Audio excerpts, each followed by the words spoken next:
Well, Larry, beautiful location here, nice home. The homeowners have decided to replace their furnace. Let's explain what's involved in that process and specifically what to expect in an estimate. Okay, first thing, it's very important that we actually get to sit down with the individuals that occupy the home so that we can determine their needs and actually do a needs analysis. Really, the homeowner should be expecting to spend some time with the heating contractor.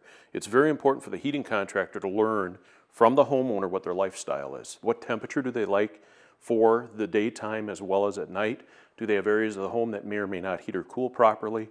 To be able to come in and actually do a good load calculation on the building so that we know truly what size product we should be putting in for that particular situation. So really, a lot of communication. You're saying have the homeowners meet with the contractor. So set aside some time and walk through the house, is it fair to say, while the contractor is taking notes down? Yeah, it's very important. If we didn't get to meet with the homeowners, we wouldn't be able to find out if there was an area that wasn't heating or cooling properly. Do they have allergies? Do they have environmental concerns for humidity or dehumidification?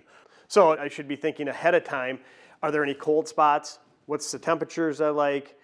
Have I done any remodeling? That probably comes into play as well. Oh, it very much so comes into play. If they have done any upgrades to the home, that's going to drastically change, in most cases, the size of the furnace that's going to be needed to heat the home in a positive way. If they've added insulation, if they've upgraded windows, that's going to make their home more weather tight, which in turn is going to reduce the heat loss of the home so we can get by with smaller equipment. It's going to increase the efficiencies then of the home itself. So obviously it's very important to meet with your heating contractor, set aside the hour that it might take, but it's going to be well worth it in the operation and comfort of the system. Definitely. So let's just walk through this home. You have a nice big wall of windows here. Looks very beautiful, but is it challenging from a heat loss calculation? It's something we have to consider. It's not challenging, but it's something that definitely adds to the heat loss of the home. Really what we would do is measure each window, determine what their physical area is, and it's important that we find out what direction does that glass face, because obviously in the wintertime, if we're going to gain a lot of heat from the sun, that's an important factor to understand. And in this case, do they have draperies or blinds? If they don't, you have a lot higher heat loss through those same pieces of glass than the individual that has a good quilted blind. Makes a big difference on what heat loss is going to occur in that home. Well, it's amazing how much different factors influence the heating and cooling abilities of a system. Definitely.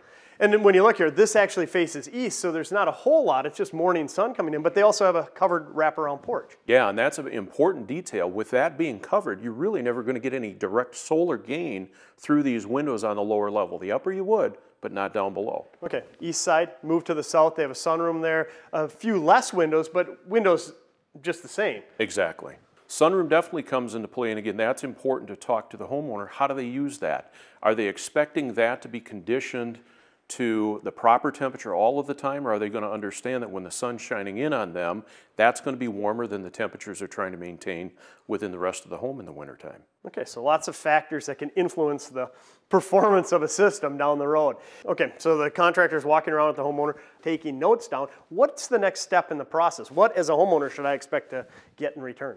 Couple different things. One, first off, from all of the notes, as well as taking all of the measurements of the home. Typically, the heating contractor is going to be doing a load calculation to determine the exact size. Because after those upgrades we talked about, it's going to make a difference on the heat loss that we really have now today in the home. The next step in the process is taking those details and the load calculation so that the heating contractor can do a good job in putting together the proper proposal based on their specific needs.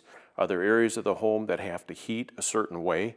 That's something that we have to take into account as well.